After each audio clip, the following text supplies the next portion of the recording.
একসাথে দুজনকে দিতে পারিবি তোহ। তুই রোজ আমাদের বাড়িতে আসবি আর আমাদের সাথে কাজ করবি। আমি কাল থেকে ওখানে লোশন লাগিয়ে রাখব, সাথে দুর্গন্ধ না আসে। অল্পতেও ক্লান্ত হলে চলবে না। লতিকা কাকি আমার বাড়ির ঠিক পিছনের ফ্ল্যাটেই থাকে। কাকি এতটাই সুন্দরী যে সে পাড়ার সব ছেলেদের কাছে খুব প্রিয়। প্রায় 5 ফুট 7 ইঞ্চি লম্বা, স্লিম শরীরের অধিকারিণী। লতিকা কাকির বয়স কিন্তু খুব একটা কম নয়, 42 বছর বয়স। তার ছেলেরই বর্তমানে 21 বছর বয়স এবং সে মুম্বাইয়ে ফিল্ম সম্পাদনার কাজে নিযুক্ত। অথচ চালচলনের জন্য কাকির বয়স 33 বছরের বেশি মনেই হয় না। হ্যাঁ, আমি তাকে আমার সমবয়সী মনে করি। তবুও চক্ষুলজ্জায় আমায় তাকে কাকি বলেই সম্বোধন করতে হয়। যার ছেলেরই 21 বছর বয়স, সেই মহিলা যে এখনও কি করে তার সৌন্দর্য ধরে রেখেছে ভাবাই যায় না। কাকিকে জিন্সের প্যান্ট, ফুল বা হাফ স্কার্ট, লেহেঙ্গা, প্যালাজোর, টি শার্ট, গেঞ্জি বা টপ পরলে আরও যেন বেশি সুন্দরী মনে হয়। এবং সৌভাগ্যক্রমে কাকি ওয়েস্টার্ন পোশাক পরতেই বেশি পছন্দ করে।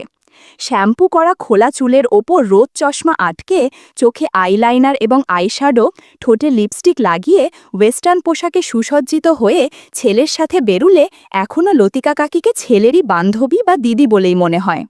লতিকা কাকির স্বামী সমরেশ দা, প্রায় 50 বছর বয়স, তাই তার পাশে কাকিকে যেন তার মেয়ে বলেই মনে হয়। সমরেশ তার বয়স হওয়ার দরুন এখন আর আগের মতো কাজ করতে পারে না। সেজন্য কাকি আমার মতো পাড়াতুতো ভাতিজাদের সাথে কথা বলতে খুব ভালোবাসে। আমি হলাম কাকির সব থেকে বেশি স্নেহের ভাতিজা। সে নতুন নতুন রান্না করতে খুব ভালোবাসে। নতুন কোনো পদ তৈরি করলেই কাকি আমায় ডাক দেয় এবং প্রায়শই সমরেশ তার পূর্বেই আমার সেই পদ আস্বাদন করা হয়ে যায়। আমিও কাকির ডাক পাবার অপেক্ষায় থাকি। আসলে আমার মূল আনন্দ ছিল কাকির সাথে কিছুক্ষণ গল্প করা, রান্নার স্বাদ নেওয়ার চেয়ে সেটাই আমার কাছে বেশি আকর্ষণীয়। কাকি সবসময় ঘরোয়া পোশাকেই আমার সামনে নির্ভার ভঙ্গিতে চলাফেরা করত। আমার খুবই আশ্চর্য হয় যে 46 বছর বয়সেও তার সৌন্দর্য ধরে রাখতে পেরেছে। একদিন দুপুরে দেখলাম কাকির একটা পোশাক হাওয়ায় উড়ে আমার বাড়ির ছাদে চলে এসেছে। আমি সেটা তুলে নিলাম। মনে হলো ওটা কিছুক্ষণ আগেই মেলা হয়েছিল। সেই সময় আমার কাছে কাকির কোনো জিনিসই খুব মূল্যবান মনে হতো। তাই ওই জামাটা আমি স্মৃতিচিহ্ন হিসেবে রেখে দিলাম। তার ছেলে আমার থেকে মাত্র 9 বছর ছোট, অর্থাৎ হিসাব মতো কাকি আমার কাকিমার তুল্য ছিল। কিন্তু কাকি যেভাবে পরিপাটি হয়ে নিজের সৌন্দর্য ধরে রেখেছে, শুধু আমি কেন, আমার থেকে বয়সে ছোট পাড়ার অন্য ছেলেরাও অবাক হয়ে যায়। একদিন দুপুরে লতিকা কাকি চিকেনের একটা বিশেষ পদ তৈরি করল।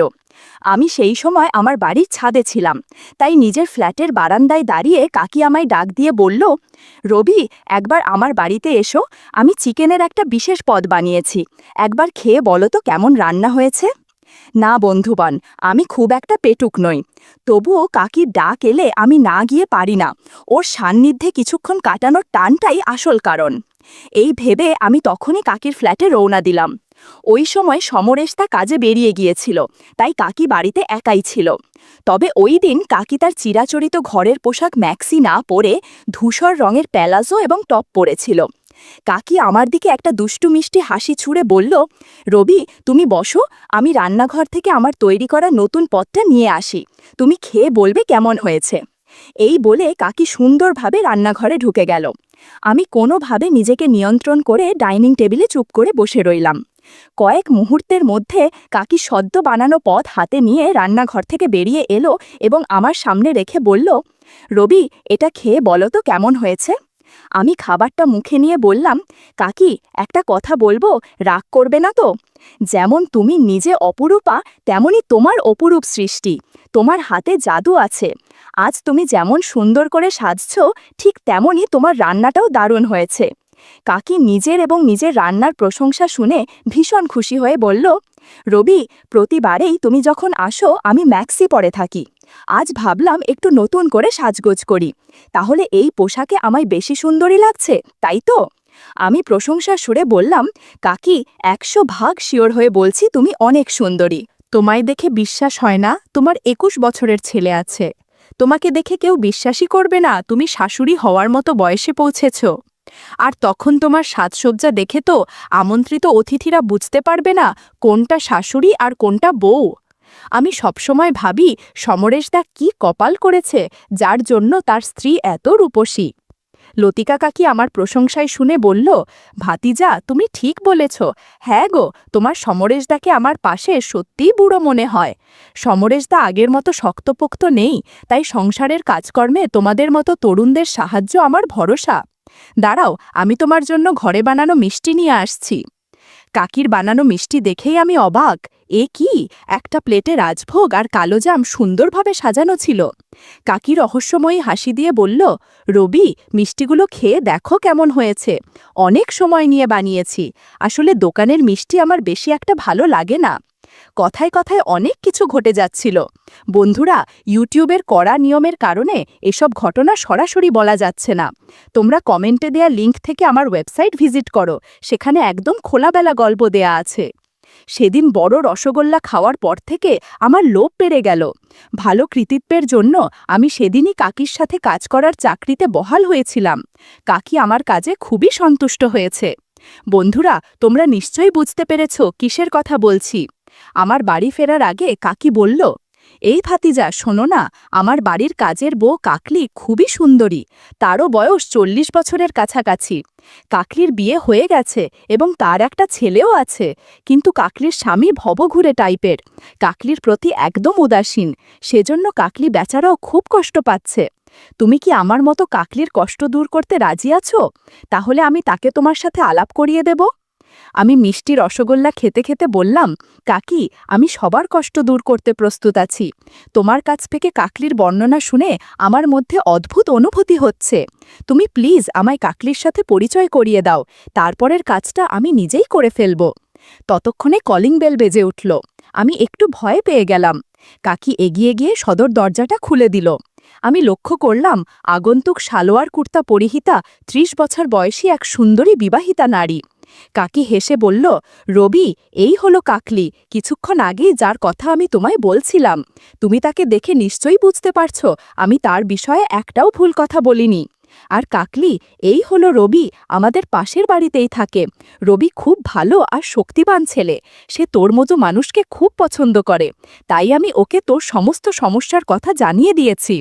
কাকি লাজ্জুক নজরে আমার দিকে চাইল। কাকির সামনেই আমার আর কাকলির শুভ দৃষ্টি হল। কাকলিকে প্রথম দেখেই আমি বুঝতে পারলাম কাকলিও কাকির মতোই মনের দিক থেকে খোলা মনের মানুষ। কাকলির সাথে আমার পরিচয় ভালোই হলো। আমি বললাম, তোমার থেকে বয়সে ছোট হলেও তোমায় সব কাজে সাহায্য করতে পারি, তাছাড়া সব অভাব দূর করে দেব। কাকলি বলল, আর লতিকা কাকি? আমি বললাম, না গো, সে কিছুই বলবে না। সে তো নিজেই আমায় তোমায় অভাবের বিষয় জানিয়েছে, তাও নিজে দেখে শুনে বুঝতে পারার পর। কাজেই আর লজ্জা পেও না। কাকি একটু আশ্চর্য হয়ে বলল, তার মানে কাকি তুমিও? তোমার সাথে তো দাদাবাবু আছে, তাহলে তোমার আর কিসের অভাব ছিল? লতিকা কাকি মুচকি হেসে বলল, ওরে কাকলি, তোর দাদাবাবু মানে সমরেশের 50 বছর বয়স হয়েছে, এখন আর সংসারে সাহায্য করতে পারে না। রবির মতো ছেলেরা সাহায্য করতে পারে ভালো। তাছাড়া রবি শক্তিশালী। রবি বয়সে আমার চেয়ে 12 বছর আর তোর চেয়ে 6 বছর ছোট। আমার বিশ্বাস ও সব পারবে। তো কিছুক্ষণ আগেই রবি আমাকে ঘরের কাজে সাহায্য করেছে। আমি বলছি, তুইও যদি রবির সাহায্য নাস, দেখবি মনটা অনেক হালকা লাগবে। কাকি মুচকি হেসে বলল, রবি আসলেই অনেক দক্ষ, তা দেখেই বোঝা যাচ্ছে। এই ভাই, আমি তোমার চেয়ে বয়সে বড়, তাই সোজাসুজি তোমার নাম নিয়ে ফেললাম। তুমি কিছু মনে করলে না তো? আমি একটা মিষ্টি রসগোল্লা নিয়ে বললাম, আমরা এখন থেকে একসাথে কাজ করব, এতে কোনো অসুবিধা নেই। আমি কথা দিচ্ছি, তোমাদের যতটুকু প্রয়োজন আমি যথাসাধ্য সাহায্য করব। লতিকা কাকি মুচকি হেসে বলল, রবি, তাহলে তোমার কাকলিকে পছন্দ হয়েছে, তাই তো? আমি বললাম, হ্যাঁ, পছন্দ হয়েছে। আর কাকলি, তোর রবিকে পছন্দ হয়েছে তো? কাকলি বলল, হ্যাঁ দিদিভাই, রবিকে আমার ভীষণ ভীষণ পছন্দ হয়েছে। লতিকা কাকি বলল, তাহলে চলো শুরু করা যাক, অনেকটা জমে গেছে, দেরি করলে হবে না। বন্ধুরা, ইউটিউবের কড়া নিয়মের কারণে এসব ঘটনা সরাসরি বলা যাচ্ছে না। তোমরা কমেন্টে দেয়া লিঙ্ক থেকে আমার ওয়েবসাইট ভিজিট করো, সেখানে একদম খোলামেলা গল্প দেয়া আছে। 2 ঘন্টা একটানা ঘরের কাজ করে আমি কিছুটা ক্লান্ত হয়ে পড়েছিলাম। আসলে আমার ধারণা ছিল না একসাথে দুজনের ঘরের কাজ সামলানো এতটা কঠিন হবে। দুদিন পর আবার কাজ করার জন্য ডাক আসলো। আমি নির্ধারিত সময়ে লতিকা কাকির ফ্ল্যাটে হাজির হয়ে গেলাম। কাকলি ওই সময় ঘরের কাজে ব্যস্ত ছিল। কাকলি বাসন পরিষ্কার করছিল। ওই দিন তার পরনে ছিল লেগিংস আর কুর্তি। আমি ঘরে ঢুকেই প্রথমে লতিকা কাকির সাথে কথা বললাম। কাকলি আমার দিকে তাকিয়ে বলল, কি গো রবি, তুমি তৈরি আছো তো? এজন্যই কিন্তু তোমায় 2 দিন বিরতি দেওয়া হয়েছিল, যাতে তুমি একসাথে আমাদের সাথে কাজ করতে পারো। এরপর গতদিনের মতো আবারও কাজ শুরু করলাম। বুঝতে পারলাম 2 দিনে অনেক কাজ জমে আছে। আমি সম্পূর্ণ এক নতুন অভিজ্ঞতা পাচ্ছিলাম। প্রায় 40 মিনিট ধরে কাজ করার পর আমি বুঝতে পারলাম আমার পক্ষে আর বেশিক্ষণ কাজ সম্ভব নয়।